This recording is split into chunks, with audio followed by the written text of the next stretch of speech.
Hey everybody. So today I'm going to be talking about the Nephilim, and this is one of my most favorite topics simply because it's probably the newest thing that I have learned about the scriptures.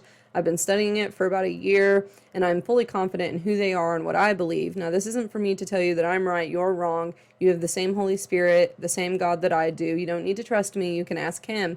And I highly suggest studying the scriptures for yourself and not just turning to this pastor or this interpretation or that interpretation. And so I'd like to start off in the beginning with Genesis.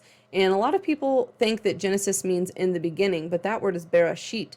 And so Genesis, the word that it comes from means the origins of, the origins.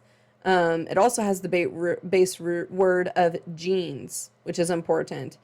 And I like to start with Genesis 6. And so I'm going to go ahead and read it in what the NIV says. It says, when human beings began to multiply on the earth, and daughters were born to them, the sons of God saw that the daughters of humans were beautiful, and they married any of them that they chose. Then the Lord said, my spirit will not contend with humans forever, for they are mortal. Their days will be 120 years. The Nephilim were on the earth in those days, and also afterward, when the sons of God went to the daughters of men and had children by them. They were the heroes of old and the men of renown. Something I would like to point out in this verse is that there's a difference. There is a clear difference between the human beings, which is the word there is Adam, which comes from Adam. That's how Adam got his name. It means man. And the sons of God, which is Bnei Elohim. And that is the sons of God. And a lot of people, I was told in the church early on that the sons of God were the sons of Seth, and that the daughters of humans were the line of Cain.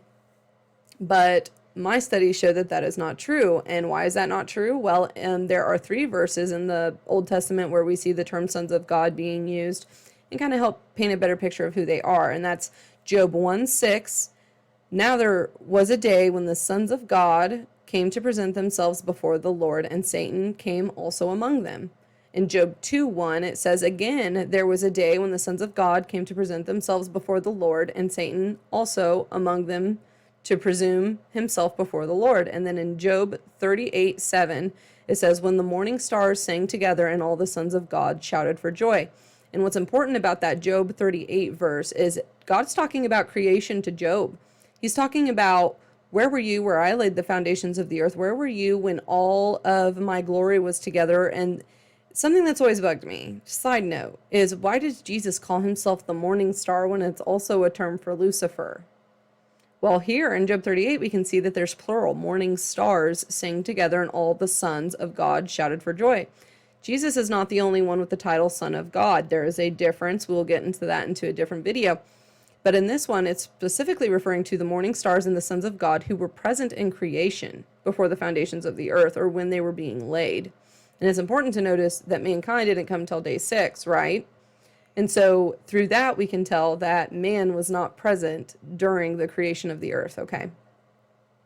And so those are important verses to know. But it's also interesting that the words human beings, again, is ha-adam, which is man, and the sons of God is Bnei Elohim. And when it says that the daughters of man were beautiful, the word beautiful there is tob, and that can actually mean good.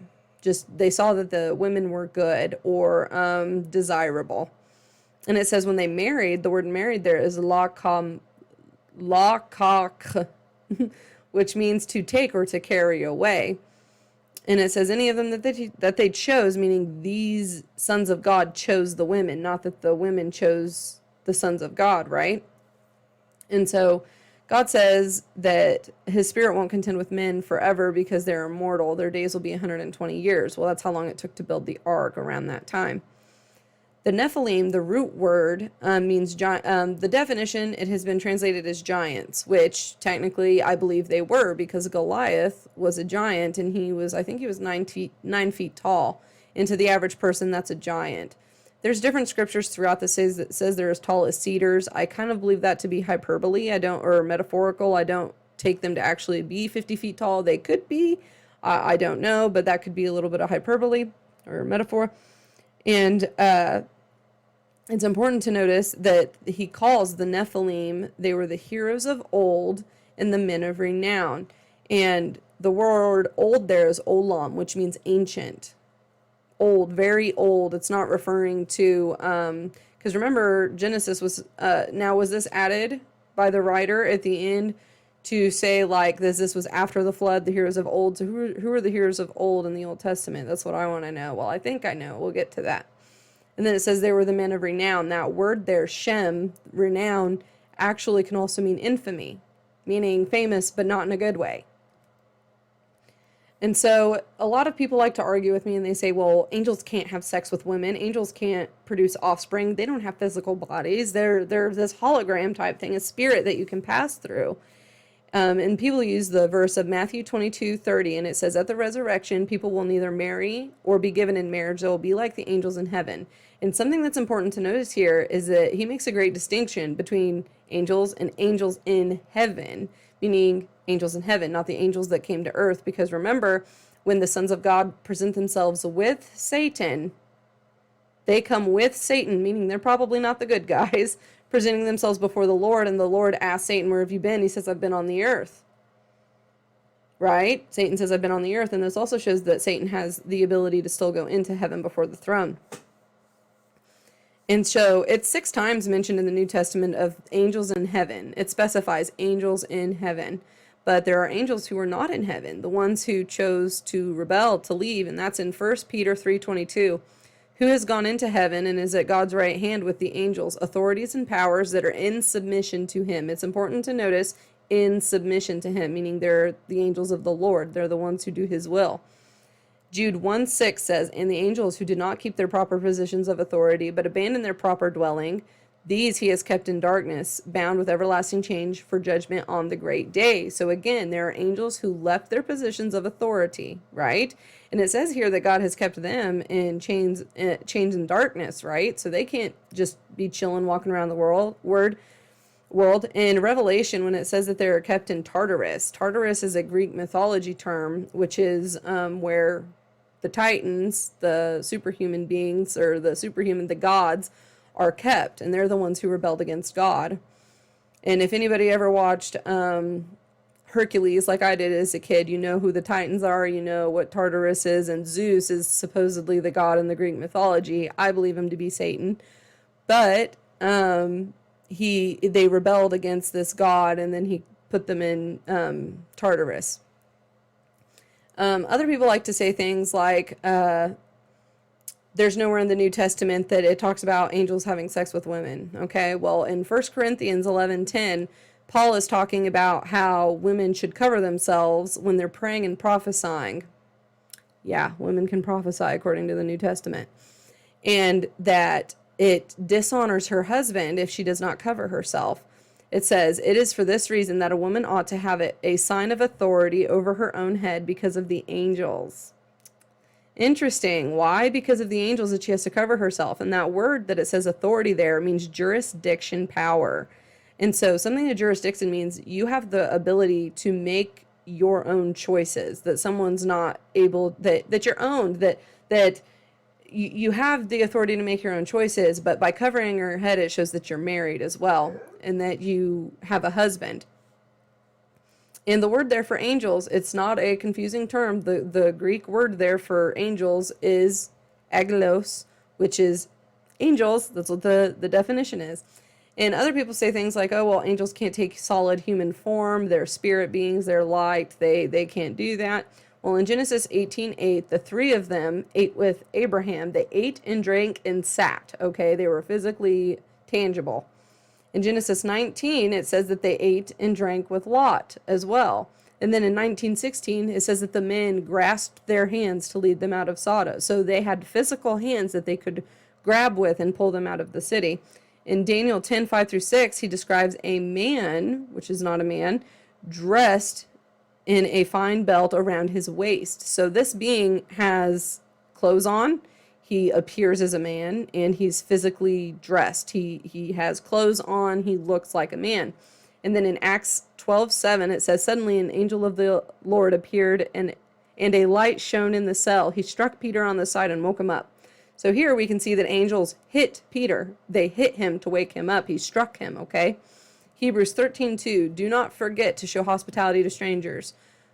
For by doing so, some people have shown hospitality to angels without even knowing it. How can we show hospitality to angels if they are just like this ghost thing that are holographic or transparent and they have no physical touch to them. How? That doesn't make any sense because then we'd be able to tell if they're not, we just ask them, say, hey, catch, and then they drop it because they can't do anything physical, right? Something that I was always taught with Sodom and Gomorrah is that the men of Sodom were trying to rape the angels, right? Well, if they are able to rape the angels, there has to be some sort of physical touch involved, right? I personally don't believe it to mean that they were trying to have sex with the men, and I know that that gets confusing because when it says Adam knew his wife Eve, people like to think that that means sex, but when you look up the word, it actually doesn't even have sex or intimacy listed at all as a possible word choice or a synonym for the word, and it's yada. And what it means is to acknowledge, to be acquainted with, to learn from, to acquire knowledge from, things like that. So it's important to know that these men were trying to get something from these men that was an intellectual capacity, maybe something, maybe it wasn't, but you can say it's sex, that's fine. I personally think it was they're trying to acquire wisdom and knowledge from these angels. One of my favorite verses that I like to turn people to is Jude 1, verse 4 through 16. And I'm going to say that I'm going to read this how I have done my word study, because unfortunately none of our English translations are consistent and accurate enough to what the original language was. And so I've mixed it. I recommend the KJV version of this, but you know, it's kind of hard to understand. So this is just, I'm going to read it to you how I've translated it. For certain men whose condemnation was written about long ago have secretly slipped in among you. They are the ungodly people who pervert the grace of our God into a license for immorality and deny Jesus Christ our only sovereign and Lord. Though you already know this, I want to remind you that the Lord at one time delivered his people out of Egypt, but later destroyed those who did not believe. And the angels who do not keep their positions of authority but abandon their proper dwelling, these he has kept in darkness, bound with everlasting chains for judgment on the great day. In a similar way, Sodom and Gomorrah and the surrounding towns gave themselves up to fornication and going after strange flesh. They served as an example of those who would suffer the punishment of eternal fire. In the very same way, these filthy dreamers of the flesh reject authority, ignore and blaspheme those who should be worshipped. But even the archangel Michael, when he was disputing with the devil about the body of Moses, did not himself dare to condemn him for slander, but said, "The Lord rebuke you." Yet these people slander whatever they do not understand, and at the very things they do understand, they destroy them like unreasonable animals do. Woe to them! They have taken the way of Cain. They have rushed for profit into Balaam's error. They have been destroyed with Korah's rebellion. These are the hidden ones who take pleasure in your love, reveling with you about the slightest qualm, shepherds who feed only themselves. They are dry places without rain, blown or misled by the Spirit. Autumn trees without fruit, uprooted and twice dead. They are wild waves of the sea, that are exhibiting a vile passion, their shame, wandering stars, for whom the blackest darkness has been reserved forever. Enoch, the seventh from Adam, prophesied about them. See, the Lord is coming with thousands upon thousands of his holy ones to judge all and to rebuke and discipline, and to expose all the defiant words of the ungodly, depraved, and detestable that have been spoken against him. These people are grumblers, and they follow their own evil desires and fault finders. They boast about themselves and admire the faces for their own advantage. So obviously that's not the translation you're going to be reading, but why I picked these words is because I think it's pretty important, is that when it says the word foaming up, in your translation, foaming up like the waves of the sea, the translation is to exhibit a vile passion. Wandering stars. Stars, we know, are referred to in angels mostly all throughout Revelation, and in the New Testament, angels are symbolized by stars, right? And it says they're wandering, meaning they're going about, wandering places, like going to different places. And so it also talks about them being the ones in change, awaiting the judgment, right? And so I think this passage is all pretty talking about the fallen angels who corrupted the human flesh in Genesis 6.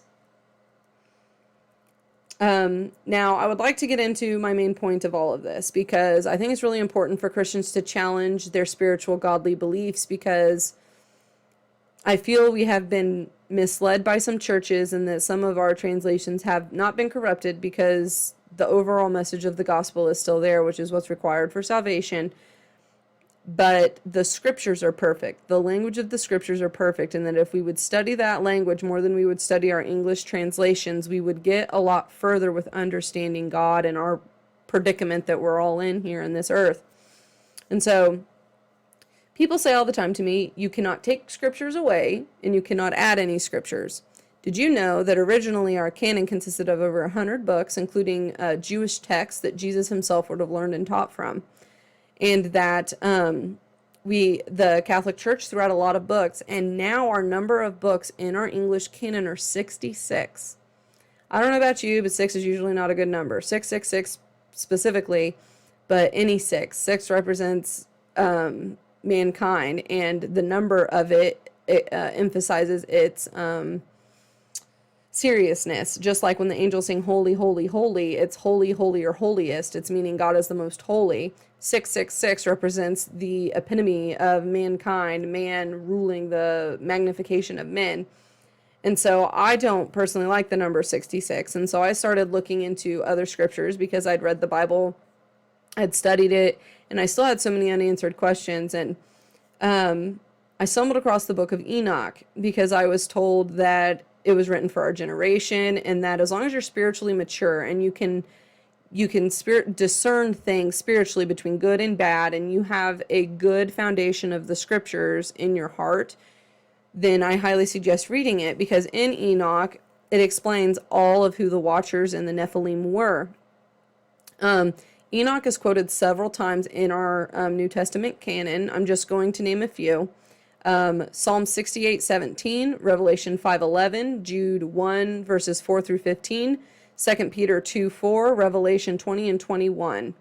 Most of that is Enoch 2 and Enoch 10 that it is directly quoted from.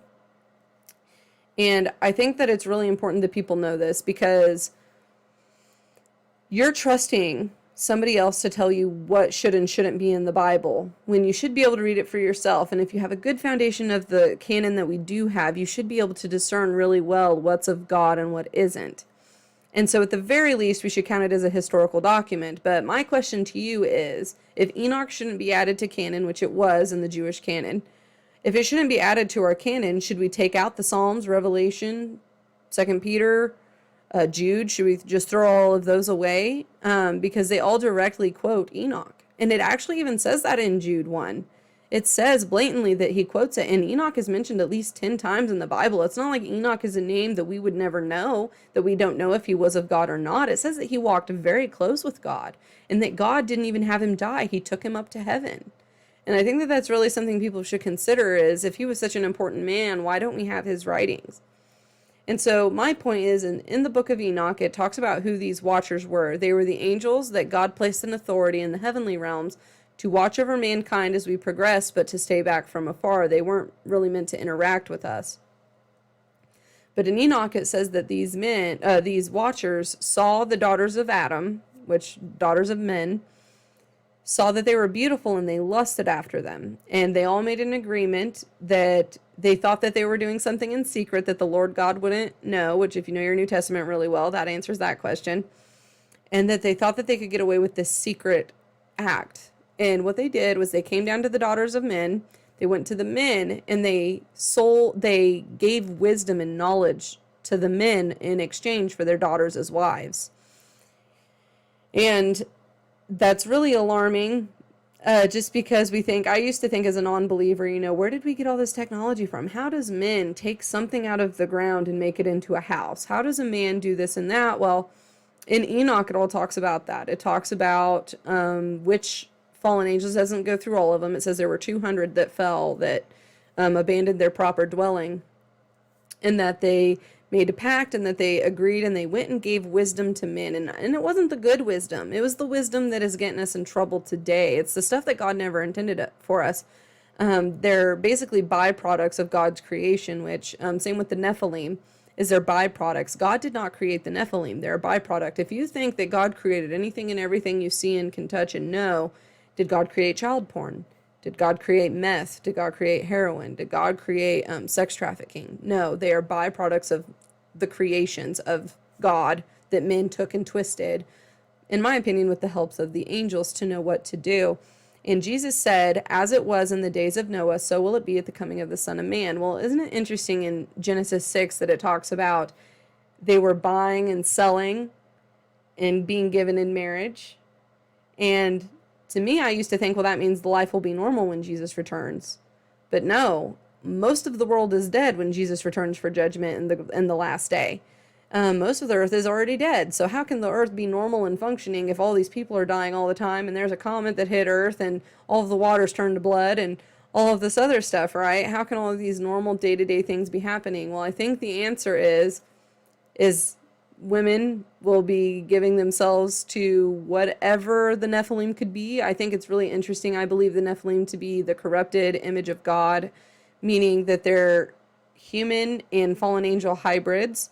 That they weren't originally intended by God to exist. And something that's interesting is if anybody knows anything about the CRISPR-Cas9 technology and the mRNA technology, basically what it's doing is it's altering your human gene and your human DNA that was made in the image of God. And I fully believe that that's what's going on, because in 1 Peter 1:19 it says, but with the precious blood of Christ, a lamb without blemish or defect. Yes, that means he was sinless, but I also believe it means his blood. Literally, his blood was perfect because he had his mother's line, which goes all the way back to Adam, and then he had no earthly father, so he had the perfection of God himself in him. And so the blood matters to God. Blood matters a lot to God. That's what all of the Old Testament sacrifice was he was very specific on what you were to sacrifice and what you weren't supposed to sacrifice. And so I'm going to show you a little bit of how I've done this word study and how you too can do this. So give me just a moment. Okay, so we're going to go here and we're going to go to Jude 1:4. And if you look here, it talks about, it shows you all of the words that are in the scriptures. Something you'll learn by doing this is there's a lot of words that aren't actually in the original scriptures that they added later to try to justify the word they chose. Here it says, for example, 444 for men, when in some translations it says certain individuals. Well, this says men, and when you click men, it says man, one of the human race. But it can also mean man faced, the face of a man, right? And so you can also look at Theo. Now, there's also something important to notice in in the New Testament. If it's Theo, it's referring to one God. If it's Theos, it's referring to many gods. And yes, the angels were referred to gods all throughout of history. We've just recently got sensitive on that subject because we think that therefore they are God, like God. We are like God. We're made in the image of God. They are gods in the sense of they're angels. Angels are the sons of God. And that's not to say they are God. That's not to say they have all of his abilities and stuff. It's to say that there is a difference. There is plural and singular just like there is in this language. And so if you look through all of these, you can go click through all of them. I personally, my favorite one to notice is Genesis 6. This was one of the first scriptures I learned to do this too. And you notice here it says men, and the word there is ha-adam, and you click it. Man, mankind, another. Ever get low mean? Look at all the possible words. A human being, ruddy. Adam means ruddy, which is red. I think it means blood, because we have blood. Angels don't have blood. At least not in the spirit realm. And then when you come look, it says the sons of God. Here's B'nai ha-Elohim, of God. God, big G, little g. Plural, meaning Elohim is plural of Eloah, which is singular God, right? These words are all important. God makes no mistakes in the original scriptures.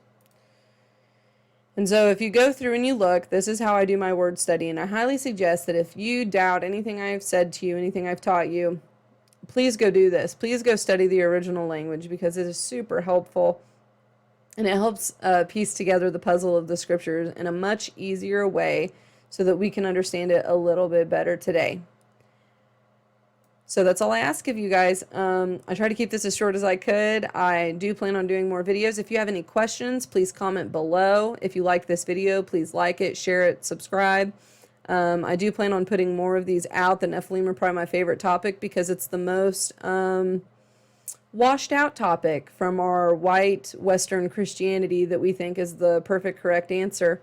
Something else I'd like to challenge you is to study the Greek mythology, not because it's correct, not because they are truthful, but because if you took the Bible but twisted it to be Satan's side, Satan's story, that's Greek mythology. And it's also important to know that in the Greek mythology, what Zeus did, which in Greek mythology, Zeus is the one true God, but he's not. He's the devil, because in the New Testament, Jesus refers to Satan as the lightning, which that's him calling out Zeus, saying that Zeus is Satan. That Zeus came down in man form, seduced a mortal woman, impregnated her, and then when her husband came home, had sex with him, thinking it was the same person, got impregnated by him, had two twins of two different fathers. So I think that's also really important to know. And that's not to say that the Greeks are right, okay? It's just to say to look at history. The Nephilim are mentioned all throughout history, throughout all cultures. So it's not some weird random thing. And it's not to say that the Bible isn't right just like they're not right. It's to say that the Bible talks about a lot of complex things. And unfortunately, a lot of the things that help us understand that have been thrown out. That's not to say that our Bible has been corrupted, because again, the message of the gospel is still there and it's still perfect. And the scriptures themselves are perfect. The language that God picked, because something you need to understand in the English language is there's 10 different words for love in the Greek and in the Hebrew, but English only uses one word for love, and that's love. And so I encourage you to do this. Please don't listen to me. Pray about it. Ask the Holy Spirit to reveal things to you. Go to God about it. James 1:5, if any of you lacks wisdom, ask God, who gives abundantly to all of those who ask, okay? And if you believe the Bible, you'll believe that. So God bless everybody. I hope this was encouraging to you.